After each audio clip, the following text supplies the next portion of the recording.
Acrobatie en poutre, c'est le programme de cet entraînement, c'est-à-dire 3 fois chaque accro en poutre réussi. Pour le coup, moi j'ai le salto costal, le salto japonais, le salto arrière et la sortie qui était rajoutée au programme. Costal et japonais, maintenant je commence à être un peu plus rassurée, bien que le costal il soit pas maîtrisé, mais en tout cas je suis plutôt à l'aise quand je le fais. Ça me fait plus peur. Par contre, le salto japonais, j'ai un peu plus la pression. Et le salto arrière, n'en parlons pas. Bref, le costal, c'est validé. Maintenant, nous voici au salto japonais.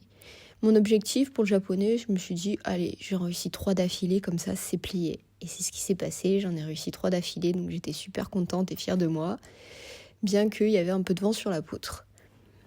Ensuite, le salto arrière. Là, je me suis dit, Sophie, tu peux pas en faire un où tu tombes, ça veut dire que tu en feras 4, c'est pas possible. Donc le premier est réussi, et là, le deuxième, c'est le drame, c'est tombé. J'étais dégoûtée, je me suis dit, punaise, faut que j'en refasse. Et ben ouais, c'est comme ça, fallait pas tomber. Donc le suivant est réussi, donc ça nous en fait 2, et le troisième. Est-ce qu'il va être réussi ? Oui. Voilà. Allez, ça c'est plié. Maintenant, rendez-vous pour les sorties. J'avoue que les sorties, au début, ça me faisait peur, mais une fois que j'ai repris, ça va. J'ai pas trop peur. J'ai juste des soucis de marque, donc il faut que je fasse super attention, parce qu'un jour, je pense que je vais me prendre la poutre et je vais rien comprendre à ce qui m'arrive. Et il fallait aussi que je teste avec ma nouvelle choré avant la sortie. Juste voir si ça passe. Et c'est passé.